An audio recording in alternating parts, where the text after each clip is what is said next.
Welcome to my channel. If this is your first time here, I'm Kari Greger. Hey, how you doing? I'm so glad you could join me today.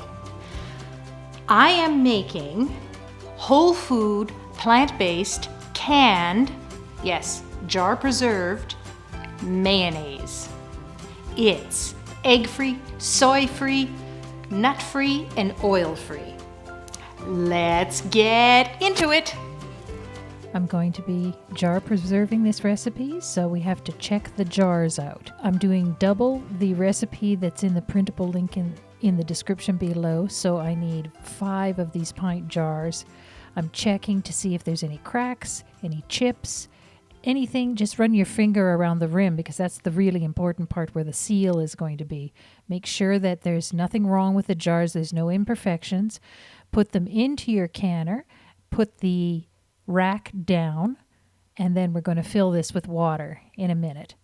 I'll just set this aside and let's take an inspection of the lids. Make sure the lids are new. You want to use new lids and wash them with warm water and dish soap. You don't have to sterilize these things, but they have to be clean. So take new lids out of the box every time that you can because that's just important. They are really only made for one use. So fill the canner up with water, fill the jars, and this is going to be the way we sterilize. It comes in handy because the water's already hot then for later when we do the hot bath canning. So I'm going to bring this whole canner full of jars to a boil, and once it comes to a boil, I'll time it and boil it for about 10 minutes. So make sure they're all covered. I used to put the lids in there too, but they say you no longer have to do that. You just have to make sure they're clean. Banana. This wonderful stuffed banana mash is the key to this mayonnaise. We're using this instead of nuts or any other kinds of ingredients, and no oil. Please see the link in the card above or the description below to give you the method in preserving your green banana mash. To this, I'm adding plant milk. Please also see the link to this recipe, printable link in the description below so you know the amounts that I'm adding. I'm doing the double of the recipe that's in there because I have a big blender that can handle it. So I'm adding apple cider vinegar and lemon juice. To this, you're going to add sugar. You can use agave or date sugar, some other kind of sweetener, but you do need a sweetener in it. It's a preservation thing. Same thing with the salt. You need to have the amount of salt. The mustard powder, that's for flavoring. If you don't want to put mustard powder in there, don't, but this is my recipe. Add paprika and black salt. This is Kalanamuck black salt. It gives it the eggy flavor that you would expect from eggs. So it's really an interesting product. This is nutritional yeast. And we're not after a cheesy flavor, but black salt and nutritional yeast give an egg flavor. Also add water. And that's it. I'm going to take this, put the lid on it, take it to the blender, and whip it up. You do have to blend this for a decent amount of time, but it's not like doing something with nuts where you have to make sure you emulsify the nuts. We just want to have a very smooth liquid. So 3 to 5 minutes, something like that.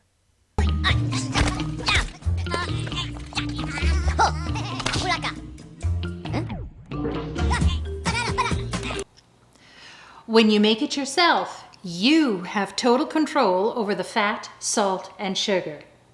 However, if you want to jar preserve this mayonnaise for your pantry, you must stick to the levels of salt, sugar, acidic juices, and vinegars that are in the recipe. These things are natural preservatives, and they make it possible. They make the pH low enough so that we can jar preserve this mayonnaise. Depending on the device that you're using, you can click on the title below and it will bring up the description box. In the description box, you will find contact information, a printable recipe for this mayonnaise and links to items or ingredients that I've used in this video. I have an Amazon associate status, which means that I get a small commission for qualifying purchases, but it doesn't affect the price you pay in any way. If you choose to purchase something I've recommended, great. If not, great. You will simply be supporting this channel by using the product link below to go to Amazon. So thank you very much. As usual, give me a thumbs up, subscribe, and hit the bell so you know when another recipe is posted. Trying to find some money for the family. There's always money in a banana stand. Let's check and see how our mayonnaise is doing. You see, it's nice, it's frothy on the top, it's very smooth. To this, I'm going to add the thickeners. We have tapioca starch to begin with. It's a very forgiving thickener. I use it in a lot of the cheeses. And to this, you're going to have agar powder and xanthan gum. I'm going to take this back, put the lid on it, and take it back to the blender. This just has to be pulsed or just run for about a minute so that those thickeners are blended in. Pour the mixture, the mayonnaise mixture, out of your blender and into a nonstick pot. I prefer nonstick. I don't know, I've never done it without a nonstick pot, so use your own discretion. And this is just kind of like cooking a pudding to thicken on the stove. I don't know if you've ever done that, made a lemon pie or some kind of a pudding. We're just going to stir it until it thickens and it has to come to a boil. And use your spatula or your spoon to scrape the sides and the bottom to just move the mixture around so that it keeps contact with the heat. We have this on medium-high. It'll start lumping up a little bit, and then you'll see it thickens and boils. It gets kind of a gloss to it, like when we are making cheese. Cheese gets glossy when it's done. But you can see the bubbles coming up. Now it is ready, and we want to can it while it's still hot, so you've got to move fast with the rest of it. You can always return it to the stove and warm it up if you find that it's getting too cold. When it's this hot, it's very liquid, and you won't have the problem with air being trapped in the jars. It won't glom in there, and you'll have pockets of air. So the hotter it is, actually, the better. Hey, Stuart. What brings you guys here? We were looking for a recommendation about comic books. Oh, well, I recommend you don't open a store and sell them. Please follow all of the USDA recommendations for canning products and canning things. This is just my experience that I am sharing. So we're going to fill the jars so that you've got probably 1/4 inch to 1/2 inch at the top of head space, they call it. And use one of these funnels. This is just standard 101 canning.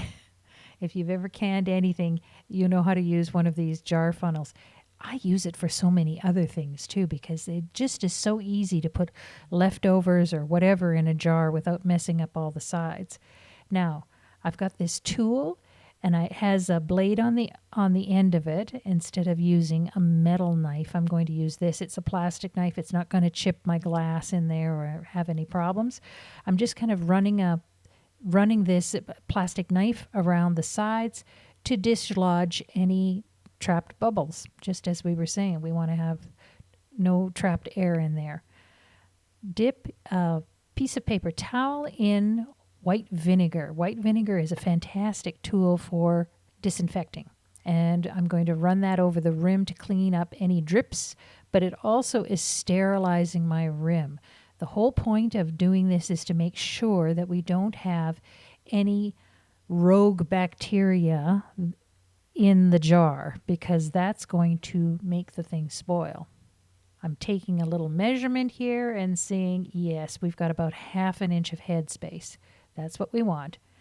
And this thing picks up the lids, so you don't have to handle the lids a lot. You want to keep your disinfection at a minimum. It has a nice magnet on the end here to pick up the lid with. and put it on there. So we've washed those lids and the rims in hot soapy water and let them air dry, and then just put the ring on to finger tight. This is so hot I can't handle the jar, so I have to get a pot holder to tighten the jar. And you tighten it to finger tight. One time I loosened it too much. I had turned it up. I wanted to let the air escape. You know, just finger tight will still let some air escape. But I didn't tighten it enough, not to finger tight. I just tightened it, and I ended up with mayonnaise all over the inside of my canner. So been there, done that. You know, just finger tighten it. You're not going to get in there and just ream on it to make sure it's tight. You just want it to be able to finger tight, not loose with that ring, because you want to keep the contents, your mayonnaise, in the jar, not have it all over inside the water of the canner. Together enjoyed the cathartic burning of the banana stand. There was money in that banana stand. Now, you see, our water is still hot from sterilizing the jars, which is fantastic because we don't have to bring the whole thing to a boil. It's kind of an energy-saving thing. We are putting full jars in here now, so we don't have the jar empty. So I'm going to have to ladle out some water. You can see this as I put the rack down, and everything is nice and hot. You're not putting cold contents in the jars in there, because then you'd get some cracking of the jars. You see, that's like 2 inches, maybe 3 inches of water. I'm going to have to ladle some water off. We want probably a half an inch, or an inch to a half an inch. I guess I should say that the other way around, half an inch to an inch of water over top. So I'm going to ladle some out because we're putting full jars into this canner instead of the empty ones which we sterilized. But you can use the same water, which is really nice, and that's handy. You don't have to can this recipe. It will keep in your fridge for a long time. I probably shouldn't say more than 2 weeks, because if you're using it for sandwiches and everything, it can get contaminated, but it keeps longer than 2 weeks in my fridge. I checked the water space, how much water. We want about half an inch to an inch of water over top of the jars. I'm just making sure that everything is spaced out in there. We don't want to have the jars banging against each other. The rims that you put on the lids, they actually are a nice spacer. They keep the glass from touching. Now, put the lid on this and bring it back up to a boil. You want a nice rolling boil like this. And you're going to have to maintain that rolling boil for 20 minutes. So set the timer on your stove or on your phone for 20 minutes, and I'm going to put the lid back on that and let it simmer and make sure it doesn't boil over. Keep trying, it's for science. Is that all I was to her? Just an experiment? While I was jarring the mayonnaise, I pulled off a sample and I put it in this little measuring shot glass, and I'm going to test the pH of the mayonnaise. And this is my testing kit, and this is the important part, the wand for testing. Let's take this mayonnaise that has cooled, and I'm going to insert the wand. First I have to turn it on, and let's see, make sure the power goes off. I want to see the scale. I have to get it going so the numbers are going. Oh, there we go. All right, so put the tip of the wand into the mayonnaise, and you can see it started around 6 point something, and now it has been dropping. It's dropping 4.03, and we get, oh, there was a little, it flickered. Well, I'm looking for an indicator underneath the 4. There's a little happy face. There we have it, 4.01. That's the pH of this mayonnaise. With this nice wand, it's so terrific to be able to test that. And 4.01 is within the parameters of safe canning. There are other things that go into it, but having the correct pH is a great indicator that this is going to be something that we can preserve. I haven't preserved this for longer than 6 months. We just go through it. I only make a batch that's going to last us about 6 months, but it is so nice to have it in the pantry ready to go for whatever sauces or anything I'm going to make. 20 minutes are up. Let's shut the stove off, and then we're going to let this sit for 10 minutes. Those jars have been jostling in there for a while, so they need to have a little rest before we take them out. So I put the lid back on. Now we take it off. It has been resting for 10 minutes. Pull the rack up, and then I'm going to use my handy dandy jar grip to pull them out of the hot water bath. I love this jar grip. Now I'm kind of tilting it because there was some water on the top of the jar. Shake it off and put it on a rack. Isn't that beautiful? Looks great. Put it on a rack or a towel or something to cool and let it sit, because these, as they cool, they're going to seal, and we're going to be listening for those delightful pings, you know, the little ding that lets you know that it's sealed. Oh, this one, see? Some of them have already sealed. That one's already sealed. Look at that. Isn't that great? That's nice to be able to see that. Then we know. And you can see the buttons on the other ones. The middle of the part of the lid, it's raised a little bit. So those ones haven't sealed. But these all sealed. I have to tell you, they turned out beautifully. We've got nice banana mash mayonnaise, or as I call it, my mom's mayonnaise. I adjusted the recipe for canning so that it works, but it was my mom's idea. And they are wonderful to be able to have this in the pantry to do whatever you need to do. Beautiful, beautiful mayonnaise for sandwiches and for other things, for sauces and dips. Lovely, lovely mayonnaise.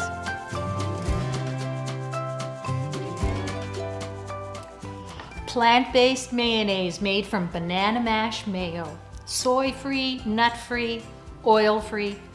What more could you ask? I've got these all put down into the basement, ready for use on my shelf. To tell you the truth, I don't use the mayonnaise straight very often. I put it in that sandwich that I took pictures of, which I ate yesterday, which was delicious. But then I went, now I've got this mayonnaise, so I made a bunch of salad dressings. One of them, chipotle mayo, another one, Caesar, which I love. You can just use this for all your other sauces and dressings. And it's nice to have it at the ready, and then you don't have to use store-bought sauces.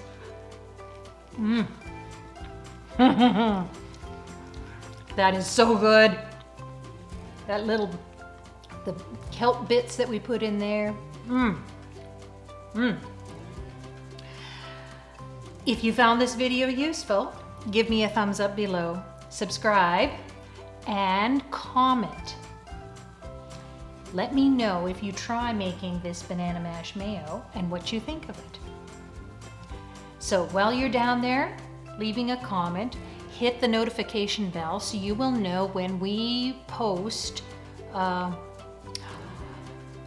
the best plant-based cheese ball for all your holiday celebrations. So click that notification bell so you know when that recipe is posted. Thank you for watching. Thank you for all the comments and all the support. Much appreciated.